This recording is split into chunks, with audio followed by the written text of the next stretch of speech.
Hello and welcome to Cave to the Cross Apologetics. I'm Tony, I'm Patrick. and we are working our way through J.P. Moreland's book, Scientism and Secularism. And we've worked our way to chapter 8, and he's taking scientism to task. He says that it's incoherent and it really messes things up. It doesn't work. And there are other ways to have knowledge outside of science, although he loves science and thinks that it's a powerful tool to help us to understand things. His main issue is that, it can be taken too far. And so in chapter 8, what he's going to do is give us a case study. He says, when science exceeds its reach, right? And so what's his case study? Well, he's going to give us the study of human consciousness. And he says this is an excellent example of what happens when the hard sciences intrude into another field where they don't belong. So go figure, right? Right. And he says, while the origin of consciousness is currently at the center of a storm, the nature of consciousness is actually pretty commonsensical. And so he wants to give us a brief tour of this subject, and then we'll take a look at how scientism, he tells us, distorts it. Right. So, of course, what's the first thing that we have to do? We have to define our terms. There you go. And he asks first, whereas a description of physical objects, state, process, property, relation, must be completely relayed within a third-person perspective using common sense language like being solid, being large, located near the door, at rest, or the language of the hard sciences, has a negative charge, has mass, is a neuron, is a synapse, is a calcium ion, those things. Descriptions of state of consciousness requires an approach from within the first person point of view, and the nature of these states cannot be captured using physical language. Right. So what he does here is he makes a distinction. He's trying to give us a definition of what consciousness is all about, right? And he compares it with how we describe physical objects and then how we describe states of consciousness. And so, the physical objects are described by third person perspective, he tells us. He, she, it, they had this. But descriptions of state of consciousness, we say I. Right, I feel this, I'm thinking this. So it's a first person perspective. So that's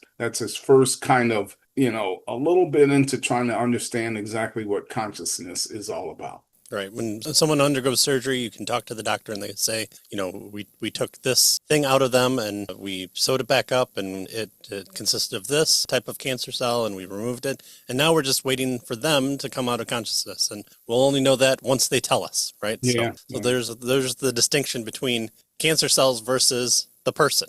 And so we do that kind of on a normal basis. Is so-and-so awake? I don't know. Let me go check. And then you have to rouse them, hopefully. And then they're awake, and you only know that they're awake because they tell you that they're awake. So he goes on to ask then, how do you know what consciousness is and what its various states are? Well, you know this by having those states, like being in pain, and by simply attending to them through first-person introspective. Am I in pain? I don't know. Let me do a whole bunch of tests before I answer that question. Ow. Okay. I'm in pain. There. Yeah. Test over. Right. So that's kind of his first way to help us understand what consciousness is all about, right? This distinction between how we describe physical objects and how we describe states of consciousness. Third person perspective versus first person point of view. Secondly, he says states of consciousness are best defined ostensively. Right?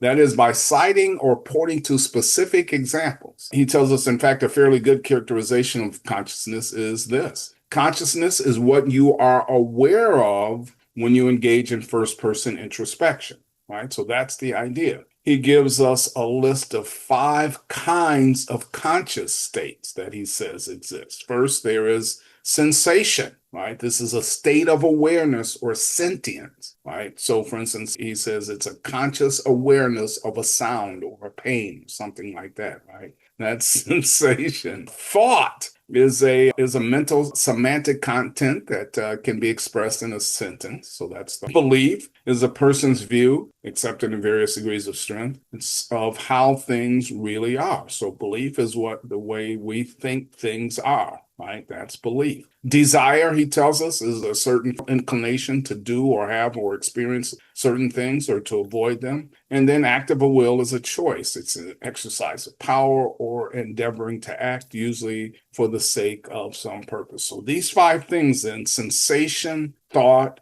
belief, desire, and act of the will are what he calls the 5 kinds of conscious states. So hopefully you can see that going towards his point that he's making is, well, where do you do your testing on those things? Where do you find the ability to, put it in a centrifuge and separate it from its parts? Where do you put it under a microscope? Well, it doesn't seem like you are able to. All right, so then he goes on to this case of property dualism and the case for the immaterial nature of consciousness. So are properties such as being in pain or having a thought or the states and events composed of them, specific pain or thinking of an event, generally mental or are they physical? What is their real nature, he says. Property dualism is the view that conscious properties, events are mental and not physical. Right, so think of an elephant. Well, you can't go into someone's brain and then root around and all of a sudden you come up with this, clay object of an elephant. All you're getting is synapses firing. And so you have to ask them, are you thinking of an elephant? And they tell you yes. And there you go. Like that's pretty much it. And so these 2 types of events are the physical brain, but they're manifesting non-physical mental states. Right. And so he's going to make a case here that consciousness is different from physical reality, right? That's what he's really getting at here. And so he says before he gets to that, though, we need to take note of what he calls the law of identity. And it's a sophisticated way of making common everyday point. And what's the point? Well, here's the basic idea, kind of the argument for it. He says, if X is identical to Y, right? If X is the same thing as Y, then whatever is true of X is also true of Y. And whatever is true of Y is also true of X. So that's what he calls the law of identity. So if it's true of Tony that he is a, teacher, and he's also a husband, well, so if Tony is teacher and Tony is husband, if we're identical, Tony as teacher and Tony as husband are identical, then whatever is true of Tony as teacher is also true of Tony as husband, right? That's the law of identity. So notice now what he does with this. He says, if we can find one thing true or possibly true of X that is not true or possibly true of Y, then they're not the same thing. They're not identical. They violate the law of identity, even if one of the 2 depends on the other for its function. So that's the basis here. So, and what he's going to argue here then is that he's going to show us several ways where, mental consciousness type things are different than the physical things. And since they are, then they're not identical. So that's where he's going. Right. And so he says, if there's just one, if there's one righteous person, then it won't be the identity. And so what he does is he's going to give us 5. So, going above and beyond for the extra credit there. Mm-hmm. So here are the kind of the 5 reasons why mental states are not physical. And so he goes to say that the property dualists argue that mental states are, in one sense, physical, since they possess 5 features that do not characterize physical states. 1, there is raw qualitative feel, what it is like to having a mental state such as pain, a desire, or a thought. But there is no what it is like feel to having mass or negative charge or being an electron. You just have it. It just is. But right. If you say, on a scale of 1 to 10, how much are you in pain? Well, there you're having what is it like? Oh, it's an 8 on the scale. But having an electron, it's just you have it, and that's it. So that's the first one. So the what it is like. And I think so. This kind of what it's like, I think in the literature is sometimes called qualia. I think it's basically sensations is what he's getting at here. That's the first one. The second one, at least many mental states have intentionality, offness, and aboutness directed towards an object. A sensation is of the lamp, a belief about London, a desire is for ice cream, but brain states, such as a group of neurons firing together, just happen by being caused by stimuli.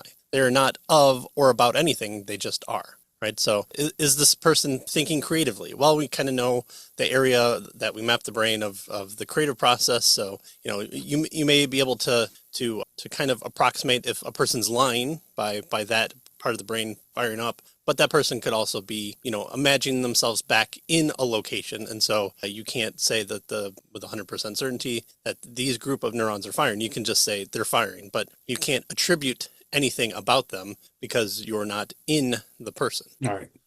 All right, so those are the first three. The qualitative feel, what it's like, is different from the physical types of descriptions and things. And then the notion of intentionality, right? The ofness or aboutness of thoughts, right? Our thoughts are about things, but neuron firings aren't about anything. They just happen, kind of thing. Thirdly, then, he says mental states are inner, private, and immediate to the subject having them. The conscious subject has a way of knowing his mental states through introspection that is not available to others. And he has a rational authority with respect to them, right? So I know my mental states, and they're not available to other folks. He says none of this is true of physical objects. The brain, or of any physical state of a physical object, certain firing patterns in the brain. He says these are not inner, except spatially, right inside my head, and they're not private. A brain surgeon could know, about my brain states, maybe even more than I do about my physical brain states, right? But mental states he couldn't really know of. And so he makes this distinction between brain states and mental states. One is physical, the other is, non-physical, mental, inner, private, immediate, subjective kinds of states. So that's the third one. Right. So the smarty pants brain surgeon can know all the schooling that he could know, but he can't tell you what flavor of ice cream you're thinking about. So. All right, the fourth one says that mental states require a subjective ontology. That is, mental states are necessarily owned by the first person sentient subject who have them. There's no such thing as a thought without a thinker to have it. But physical states, like brain states, have no owner in this sense at all. And then the fifth one is that mental states fail to have crucial features like spatial extension, location, being a structure properly composed of parts, like the state of being a neuron. That characterize physical states, and in general, mental states cannot be described using physical language.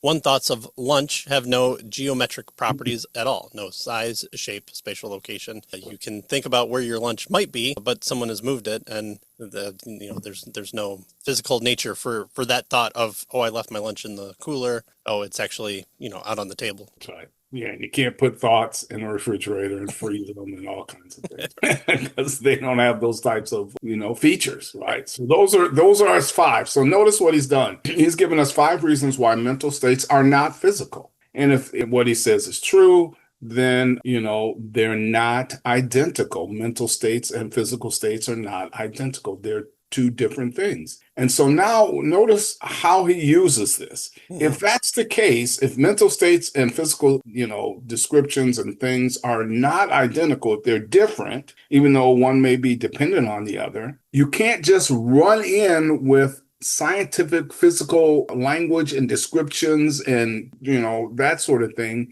in order to understand consciousness. That's what he's getting at here. And so this section of the chapter is called the intrusion of neuroscience. He says, note very carefully that these 5 things that we know about mental or conscious states and mental properties are items we know quite independently of neuroscience. People have known these things for a long time, and they are known not by empirical tests, right? We don't have to test to see if we have a headache. My arm is itching. Well, let me perform a test. You don't have to do that, right?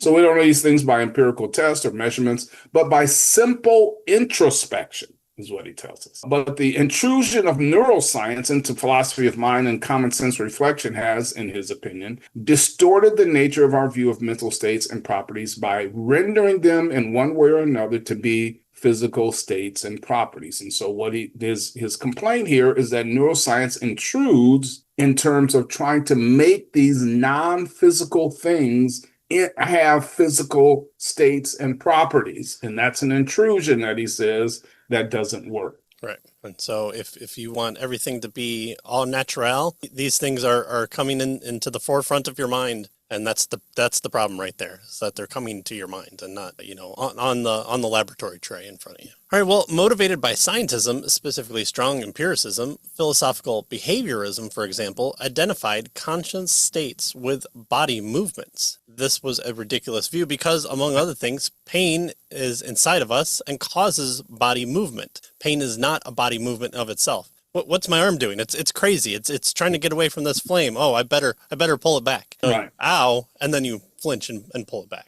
So I remember thousands of years ago when I first entered the undergraduate university at Western Michigan, this behavioralism, B.F. Skinner behavioralism was all the rage in these types of areas here. Of course, now it's kind of passed off the scene. But what he's doing here in this section of the chapter is just giving us the three main views of attempt of trying to make consciousness and that sort of thing physical. And the first one, as you have mentioned, is philosophical behavioralism, right? The Pavlov dog experiment and all that kind of stuff, right? Where there's nothing going on inside. It's just, a response to stimuli types of things. And so that's all mental processes are empty inside, but responses to stimuli. Of course, he says this is ridiculous because, most of us anyway have something going on inside. Right, exactly. Most of us, yes. We hope. But again, that was a belief that took hold and everyone thought was right or held it until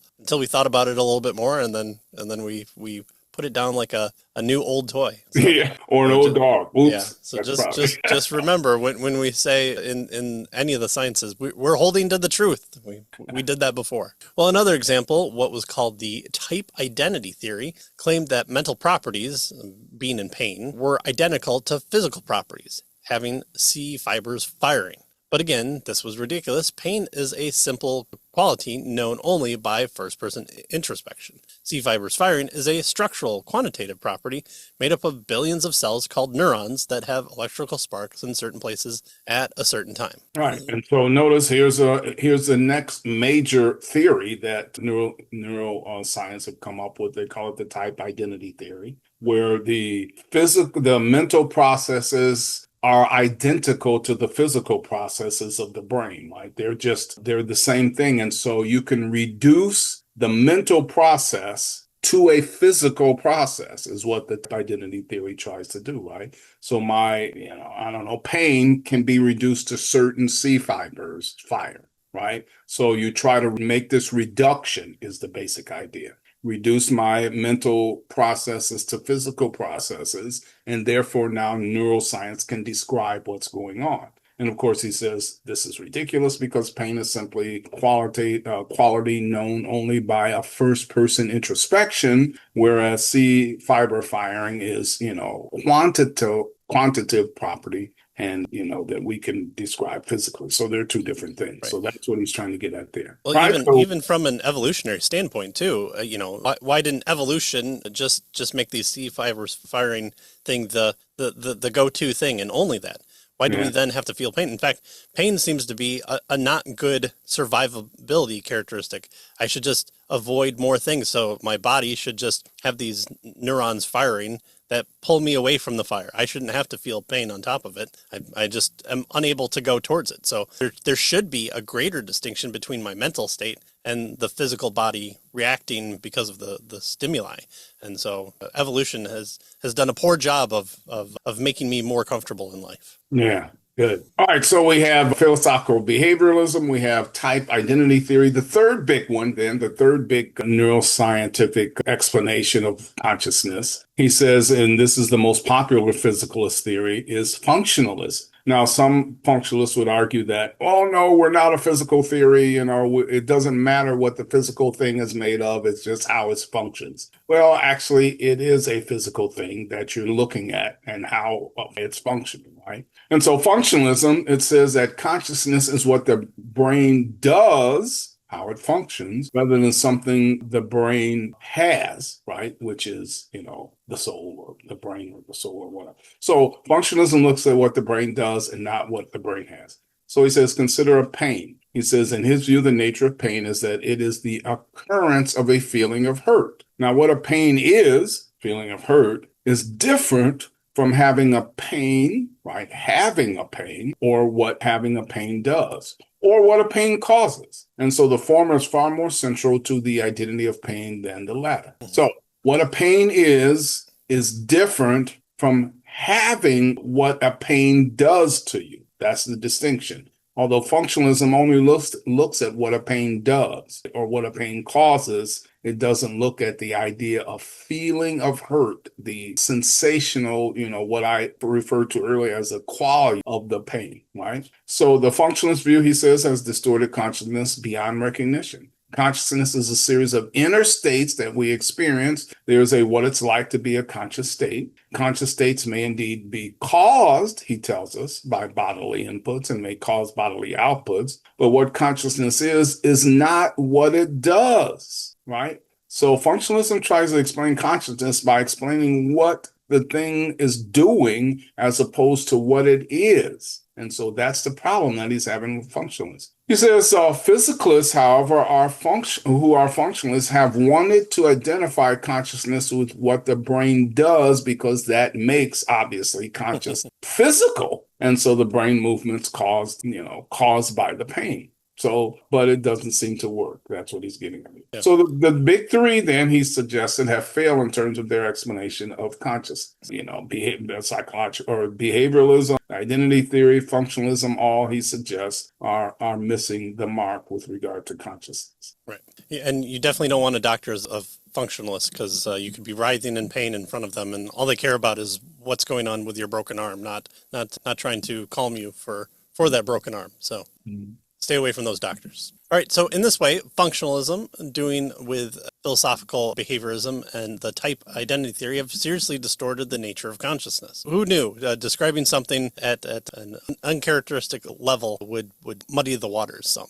Well, it makes consciousness physical, or implies that for it to exist, it must depend on the brain functioning. So since conscious states are not physical states, neuroscience is inept at discovering their nature. Right, so it can tell us all the things about the brain, but it can't tell us anything about the mind, and that's fine. It just needs to understand that it can only do those things. But unlike other science, when it reaches into scientism, that's when you have that muddying of the water, and then you're like, whoa, you're in the wrong category here. You're at the wrong meeting. You need to go down the hall and to the right. You're at the left. So keep going. And so by contrast, neuroscience is good at discovering which brain states cause which conscious states, and vice versa. Right. So we don't want to throw neuroscience out, no, right? No, exactly. It helps us to understand, helps us discover these things about brain states and how they cause conscious states, but they don't explain, it doesn't explain consciousness. And that's really what he's getting at. He says the central issues then regarding the mind, what is thought, feeling, or belief, what is it that to which myself is identical, are basically common sense, he tells us, and philosophical issues for which scientific discoveries are largely irrelevant. Science is helpful, he says, in answering questions about what factors in the brain and body generally hinder or cause mental states to obtain, but science is largely silent about the nature of mental properties or states. And that's the point he's trying to make here. Right, exactly. All right, so neuroscience is a wonderful tool, and it should be gladly celebrated by all Christians who recognize that all truth is God's truth. Amen. But neuroscience needs to stay in its own lane, cognizant of what it can tell us and what its limitations are, what its functions as the totalitizing theory, including into the domain of other areas of knowledge, such as philosophy or theology. It has a distorting effect and ultimately undermines the nature of science itself. Once again, we have an example of how scientism distorts genuine knowledge and hurts the enterprise of science. If you're talking about fish and how to prepare fish, neuroscience scientists coming along and telling you the best way to prepare, the mental states of you and the fish probably aren't going to help you, dress up that fish to make it tasty. And so you would just say, well, that's great. Thank you for your help, but you stay in the brain. I'll stay with the fish. So, it's okay not to have a all-encompassing theory if you're a neuroscientist. Good. Yeah. So that's kind of the conclusion of it here in this chapter. When science exceeds its reach, and this case study has to do with science exceeds its reach when it tries to describe consciousness in a physical way. That's the bottom line here that he gives us. All right, so that is it for chapter 8. And of course, we suggest that you get the books because there's a lot of charts in this chapter and especially the next chapter as well. Diagrams, pictures to help you understand with different types of mental states that you might have. And so all the links can be found in the description below. And hopefully you'll join us next time as we build upon this idea and see where he's going with bringing this up, with talking about kind of base level philosophy. And so we're chapter 9 next time is where we're heading. And so we say thanks for joining us, and we'll see you next time. See you next time.